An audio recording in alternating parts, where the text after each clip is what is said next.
विपक्ष का कल बड़ा हल्ला बोल है।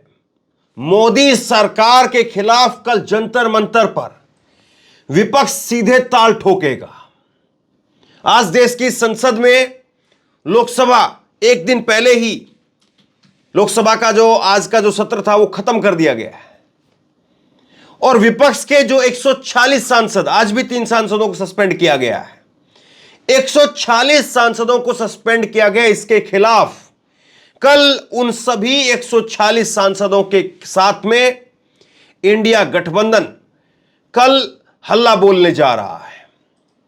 और सबसे बड़ा सवाल यह है कि विपक्ष के इस हल्ला बोल से क्या वाकई देश के अंदर संदेश यह जाएगा कि विपक्ष एकजुट है, विपक्ष पूरी ताकत से, पूरे दमखम के साथ में सरकार से दो हाथ करने के लिए तैयार है? और क्या विपक्ष इतनी ताकत दिखा पा रहा है कि अब यहां से मोदी की उल्टी गिनती शुरू कर पाए? सवाल ये है। कल तमाम सांसद जो सस्पेंड किए जा चुके हैं और उनके साथ में बड़ी पार्टियों के नेता, जिसमें खास तौर पर मल्लिकार्जुन खड़गे, सोनिया गांधी, राहुल गांधी, प्रियंका गांधी, तमाम कांग्रेस के नेता और भी कई पार्टियों के नेता, वो आपको कल दिखेंगे। और विपक्षी सांसदों का ये जंतर मंतर पर जमावड़ा और उसके बाद में वहां से जंतर मंतर से लेकर के संसद तक मार्च होगा। कल 10 बजे 11 बजे के करीब से यह कार्यक्रम शुरू हो जाएगा। मैं आपको वहां से लाइव तस्वीरें आपको दिखाऊंगा। लेकिन सवाल सबसे बड़ा यह है कि आज भी संसद से विजय चौक तक मार्च हुआ और कल जंतर मंतर पर विपक्षी सांसद इकट्ठा हो रहे हैं। तो क्या वाकई विपक्ष के बीच में अब जो इधर उधर की जो तमाम तरीके की शर्तें थी, दूरियां थी, वो सब कुछ खत्म हो गया है? क्योंकि आज के अगर आप खबरों को देखेंगे, आज 3-4 खबरों को अगर मैं आपको बताऊं मोटे तौर पर, कांग्रेस पार्टी की आज सीडब्ल्यूसी की बैठक हुई और संभवतः यह आखिरी बैठक थी इस साल की। और इस बैठक में भारत जोड़ो यात्रा को लेकर के बातचीत हुई। इस बैठक में बातचीत चली कि सीट शेयरिंग किस तरह से की जाए, उसको लेकर के बातचीत हुई। मैनिफेस्टो पर कांग्रेस पार्टी अपनी तरफ से क्या देती है और राज्यों में कांग्रेस पार्टी की तैयारियों को लेकर के दूसरे नेताओं के साथ में मेल मुलाकात करना, दूसरे नेताओं को राहुल गांधी से, मल्लिकार्जुन खड़गे से मिलवाना, उन सब मुद्दों को लेकर के बात हुई। एक पेच जो अभी भारत यात्रा को लेकर के है वो आज ये रहा कि भारत यात्रा शुरू की जाए या नहीं की जाए। इसको लेकर के जब आज बातचीत में जब चर्चाएं हो रही थी तो उस वक्त में कहा गया कि भारत यात्रा से फायदा हुआ है, भारत यात्रा से फायदा हुआ है और भारत यात्रा फिर करनी चाहिए। भारत यात्रा से लोगों के बीच में जुड़ाव में और लोगों को कांग्रेस के साथ जुड़ने में, राहुल गांधी की छवि को मजबूत करने में मजबूती मिली है।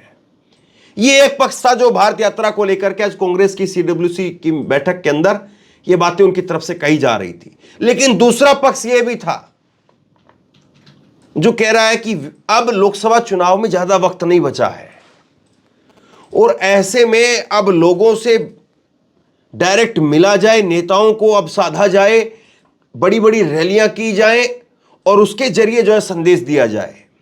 अब हर राज्य के अंदर टीम तैयार करने पर ज्यादा फोकस किया जाए। हालांकि अभी भी आखिरी फैसला नहीं हुआ। मल्लिकार्जुन खड़गे की तरफ से कहा गया, वैसे तो मल्लिकार्जुन खड़गे ने जो अंदर जो बातें हुई मैं आपको बता रहा हूं, कहा कि सारा काम क्या राहुल गांधी ही करेंगे? क्या वही भारत यात्रा में और तमाम तरीके से बस केवल वही लगे रहें? आप लोग क्या चाहते हैं? बाकी के नेता कुछ और काम नहीं करेंगे? क्योंकि निश्चित तौर पर जब भारत यात्रा चलती है तो राहुल गांधी ही कांग्रेस के एक ऐसे नेता है जो शुरुआत से लेकर के आखिरी तक चलते हैं। उसके अलावा बाकी के नेता शामिल होते हैं, फिर 2 दिन 4 दिन रुकते हैं, फिर वापस आ जाते हैं। लेकिन एक बड़ा तबका यह भी है जो ये कह रहा है कि अगर भारत यात्रा हम निकालते हैं तो पूरे की पूरी ताकत, पूरे के पूरे जो संसाधन है वो यात्रा में खर्च हो जाएंगे और उस राज्य में जहां से यात्रा निकलनी है एक मैसेज जरूर जाता है, बड़ा मैसेज आता है, लेकिन कहीं ना कहीं सारे नेता भी उसमें जो है वो जुट जाते हैं और सारे नेताओं का और जो काम है वो बाकी छूट जाता है पीछे। तब आखिरी जो फैसला हुआ वो आज ये हुआ कि राहुल गांधी के ऊपर छोड़ दिया जाए बात को, और राहुल गांधी जो है वो तय करें कि राहुल गांधी क्या उनका ये मन बन रहा है कि वो यात्रा को जल्दी से समेट पाएंगे। क्योंकि एक जो है वो राय ये भी है कि पिछली बार जो यात्रा हुई थी उस तरह से ये यात्रा ना चले, इस बार यात्रा हाइब्रिड तरीके से रहे। हाइब्रिड तरीके से मतलब ये है कि जहां पर आबादी है वहां पर पैदल चला जाए, और जहां पर आबादी नहीं है वहां पर रोड शो के तरीके से बड़े ट्रक नुमा जो है उसमें ट्रक में चला जाए।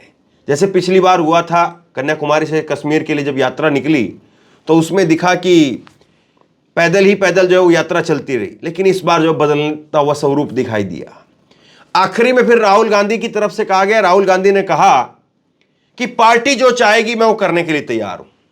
पार्टी को अगर लगता है कि मेरी जरूरत यह है कि मैं बड़ी बड़ी रैलियां करूं, नेताओं के साथ में मेल मुलाकात करूं, पार्टी का माहौल तैयार करने की कोशिश करूं, तो मैं वहां पर काम करने के लिए तैयार हूं।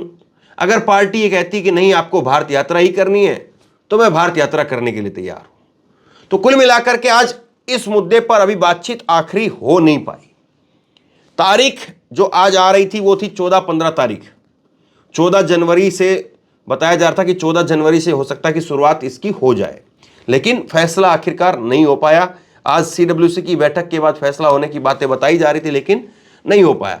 अब अगर भारत यात्रा को लेकर के रूपरेखा बनती है तो अगले एक हफ्ते में आपको पूरी तरह से जो है वो तस्वीर सामने आ जाएगी, या फिर एक हफ्ते के बाद में मान करके चलिए कि फिर जो कार्यक्रम है वो दूसरे होने शुरू हो जाएंगे। हालांकि मैं आपको बता दूं कि 28 तारीख को कांग्रेस की एक बड़ी रैली होनी है, एक बड़ी रैली होगी जो नागपुर में होगी, और नागपुर की उस रैली में कांग्रेस की पार्टी की तरफ से कहा गया है कि 10 लाख कार्यकर्ताओं को एक साथ हम जोड़ेंगे।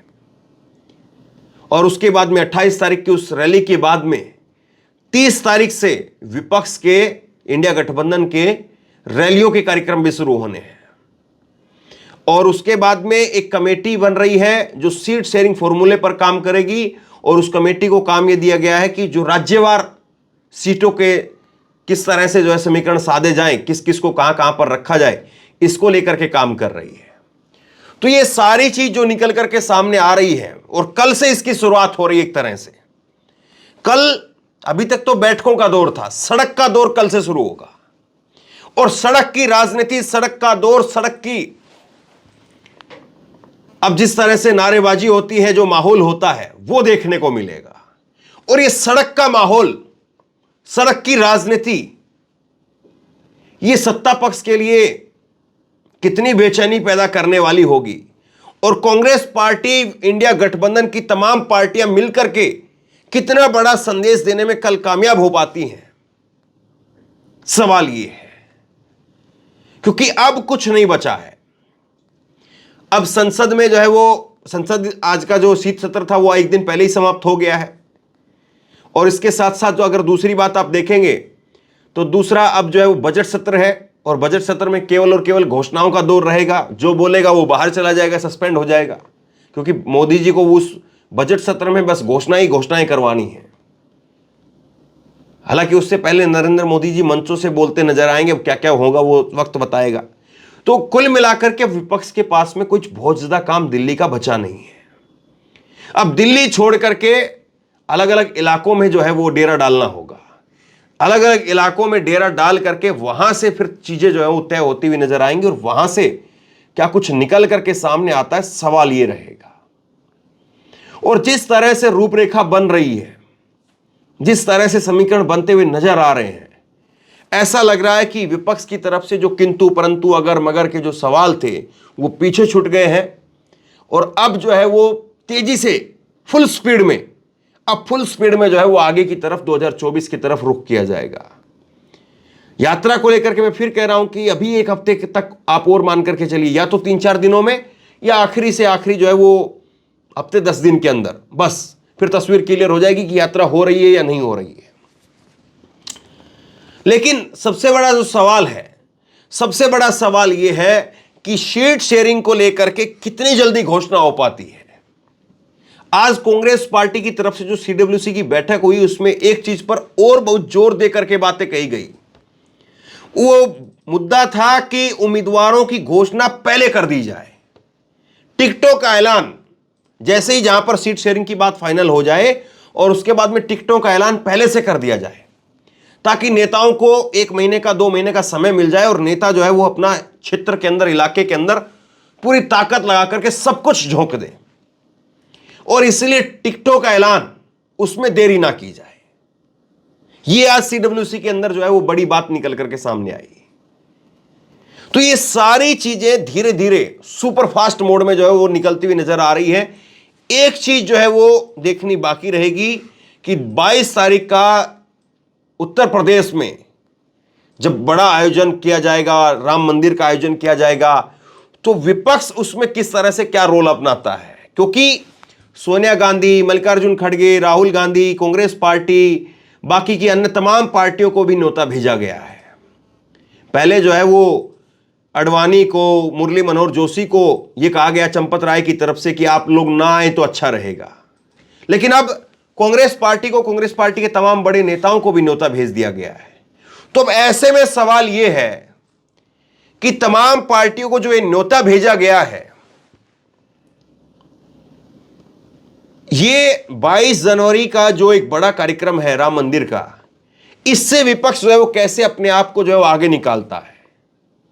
क्योंकि बीजेपी उसके लिए पूरी ताकत लगा करके, बीजेपी पूरी कोशिश ये कर रही है कि किसी भी तरीके से कैसे भी हो इतनी ताकत लगा दी जाए। इसमें बताया जा रहा है कि फलां जगह से इतने लाख लोग लेकर के आए जाएंगे, फलां जगह से इतने लाख लोग लाए जाएंगे, ये होगा वो होगा, तमाम तरीके से जो बातें कही जा रही है। हालांकि विपक्षी पार्टियां उसमें बहुत सारी कुछ दुर्घटना के लिए, उसके लिए भी जो है बोल रही है कि कुछ अनहोनी ना हो जाए।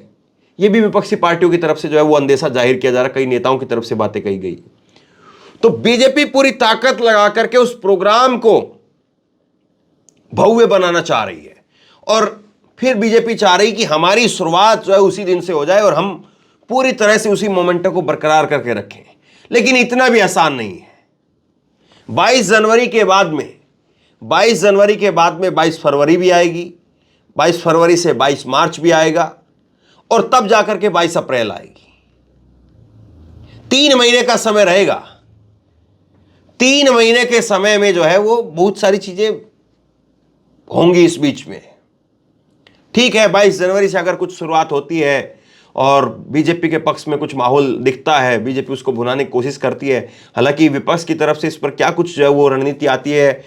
आज जो बयान निकल करके सामने आया, एक बयान निकल करके सामने आया दिग्विजय सिंह की तरफ से, और दिग्विजय सिंह ने कहा कि हमारा इसमें कहीं से कोई दिक्कत नहीं है और हम लोग तैयार हैं। और उन्होंने कहा कि या तो कांग्रेस अध्यक्षा खुद जाएंगी और या कांग्रेस की तरफ से कोई डेलीगेशन भेजा जाएगा। हमें कोई आपत्ति नहीं है इसको लेकर के, हमें तो खुशी है। तो कहीं ना कहीं कांग्रेस पार्टी, कांग्रेस के नेता वो राम मंदिर को बड़ा मुद्दा बनने नहीं देना चाहते हैं और बीजेपी पूरी ताकत लगा करके इसको, मंदिर को बड़ा मुद्दा बनाना चाहती है। लेकिन इन सारी चीजों की अगर कोई काट है, अगर बीजेपी के ऊपर जो आरोप लगते हैं कि धर्म का मुद्दा ही सबसे बड़ा मुद्दा है उसके लिए, अगर इन चीजों की कोई काट है तो फिर वो काट सबसे बड़ी है कि आप सड़क की राजनीति करिए और सड़क की राजनीति के जरिए, अब रैलियों के जरिए माहौल साफ तौर पर जो है वो दिखाया जाए, माहौल साफ तौर पर बनाया जाए और उसके जरिए जो है वो पब्लिक में कूदा जाए। और जब आप पब्लिक में उस तरह से कूदेंगे तो फिर माहौल कुछ दूसरा ही बनता हुआ नजर आएगा। बहरहाल कल से विपक्ष की सड़क की राजनीति जो शुरू हो रही है, ये सड़क की राजनीति विपक्ष को कितनी आगे तक लेकर के जाती है, कितनी आगे तक का रास्ता वो विपक्ष इससे तय कर पाता है। और क्या सड़क की इस राजनीति से नरेंद्र मोदी जी की सरकार, बीजेपी की सरकार, जिस पर लगातार आरोप लगते रहे हैं कि धर्म की राजनीति करते हैं, तो सड़क की राजनीति क्या धर्म की राजनीति पर भारी पड़ेगी? अब धर्म की राजनीति आखिरकार सड़क की राजनीति पर भारी पड़ जाएगी।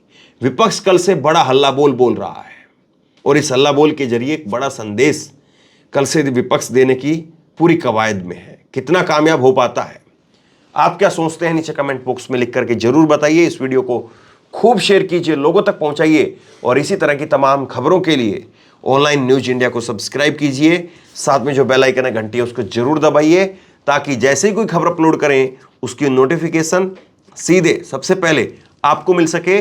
अगर ये वीडियो फेसबुक पर देख रहे हैं तो फेसबुक पर हमारे पेज को लाइक कीजिए, फॉलो कीजिए और इस खबर को शेयर कीजिए। आपका बहुत बहुत धन्यवाद।